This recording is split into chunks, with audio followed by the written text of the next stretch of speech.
আমাদের ওই যে তাহেরি ভাই, ওনার নামটা কেন নাম বলি, তো উনি অনেক বক্তব্যই দেয়। আচ্ছা, এখানে যদি আমি 1 ঘন্টা কথা বলি, 1 ঘন্টা কথা বলতে বলতে আমার মুখ দিয়ে একটা কথা উলট পালট বের হতে পারে কিনা? 2022-এর আমি 2020 বলতে পারি কিনা? হয়ে যেতে পারে 2022 না বলে ফেললাম 1992। যেমন আমার ছোট ভাইয়ের জন্ম 2007 সালে, মনে সে বলে যে 1986 সালে জন্ম, একবার বলে ফেলছে। তা আমার আব্বা বলে যে তুই কি আমার জন্ম হয়েছিস না 1916 সাল, সরি, ও বলছে 1916 সাল থেকে সৌদি আরবে আসি। ও বলতে চাইছিল 2007 সাল থেকে। ও কি বলছে 1916 সাল। আমার আব্বা কয় তোর দাদাও তো মনে হয় জন্ম হয় না ওই সময়। তাহলে এরকম কথার ভুল হয় কিনা? তো তাহেরি ভাই এরকম একটা ওয়াজে, শ্রোতাদের কথা বলতেছি, মানে আপনাদের কথা, রাগ করিয়েন না। আপনারা কত নিচে নামছেন দেখেন, কি মনে কষ্ট নিচ্ছেন? আচ্ছা, নিচে নামান না যান, মানে আপনারা কত বেখেয়ালি ওয়াজের মঞ্চে যান। এবার সুন্দর কথা কইছি না? বেখেয়ালিটা সুন্দর, ঠিক না? বাঙালি তো খালি মানুষের অপমান করলেই ভালো লাগে। আস্তাগফিরুল্লাহ, মাফ করুক, আল্লাহ স্বভাব খারাপ আমাদের, আল্লাহ আমাদেরকে আশ্রয় দিক। সুন্দর ভাষা আছে বাংলা, আমরা এগুলো ব্যবহার করি, সমস্যা কোথায়?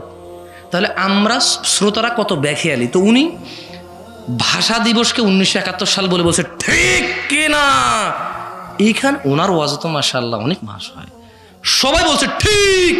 আমি বললাম লা হাওলা ওয়ালা কুওয়াতা ইল্লা বিল্লাহ। একজন বক্তা না হয় সে অনেকক্ষণ কথা বলতে বলতে গিয়ে সনটা ভুল করছে, এরাও কি ভুল করছে সবাই কেউ জানে না। তার মানে এই দেশের যে শ্রোতাদের ঠিক এর কোনো দাম নাই, এর কোনো কি নেই। আমি ভুল বলতেছি, ঠিক কিনা? এই ঠিকের দাম নাই। ইন্না লিল্লাহি ওয়া ইন্না ইলাইহি রাজিউন। আমি পুরো রাত চিন্তা করছি, এই কথা বললে মিথ্যা হবে, তবে দীর্ঘক্ষণ আমার ঘুম আসে না যে কি ব্যাপার। একজন মানুষ দীর্ঘক্ষণ, এটা বন্ধ করুন আপনি, একজন মানুষ দীর্ঘক্ষণ যখন কথা বলে তো একটা মিস্টেক, স্লিপ অফ টাং হতে পারে, কিন্তু কমসে কম আমি তো 500-র উপরে তো শ্রোতা হবে ইনশাআল্লাহ। আমার তো আইডিয়া নাই, ওনার বক্তব্যে বেশি মানুষ যায়, একটু ছেলে পেলে আনন্দ পায়, হ্যাঁ মারহাবা।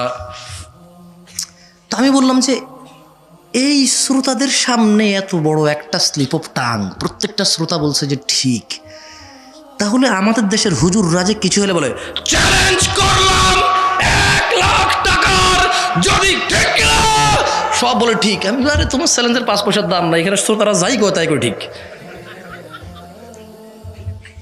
এটা প্রমাণ হয়ে গেছে ওই দিন ওই ওয়াজে, এটা ওই ওয়াজ প্রমাণ করেছে যে এই দেশের শ্রোতার ঠিক বেঠিকের কোনো দাম নাই। হুজুর যেহেতু এখানে আসছে, ওনার যেহেতু ওয়াজ শোনা, আপাতত উনি সেরা, উনি যা বলে তাই ঠিক। এখান থেকে বের হওয়ার পরে বলবো উনি কি বেঠিক না ঠিক নাকি।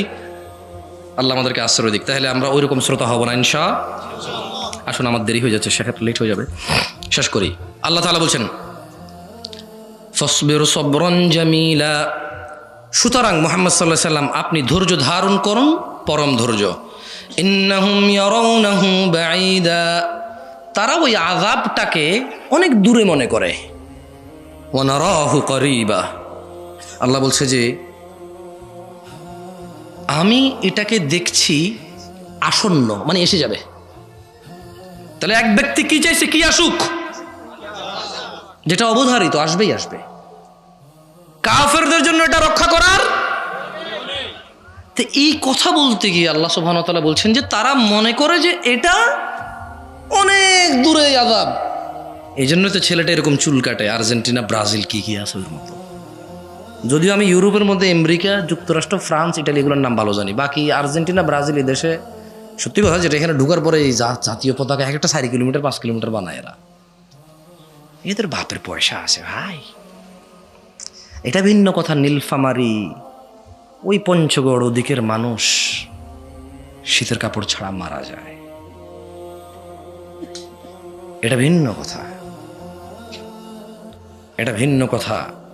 হাজার হাজার লাখ লাখ রোহিঙ্গাকে এই দেশে সহযোগিতা করেছে আমাদের দেশের সরকার, বা আমরা তো আলহামদুলিল্লাহ কিছু প্রতিবাদ করি না, ঠিক না? আলহামদুলিল্লাহ, আল্লাহ তাআলা রিজিক দিচ্ছে, খাচ্ছে তারা। ওখানের কত ছোট ছোট বাচ্চারা কষ্ট পাবে এই শীতে, এটা ভিন্ন কথা।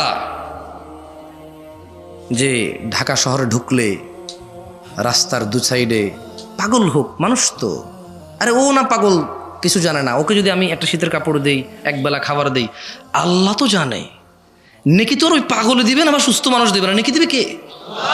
তাহলে সহযোগিতা করলো না, এটা ভিন্ন কথা। কিন্তু 4 কিলোমিটার পতাকা বানায়, আবার এই দেশের সুশীলরা পাঞ্জাবি গায়ে দিলে বলে যে এগুলো অন্য দেশের কালচার।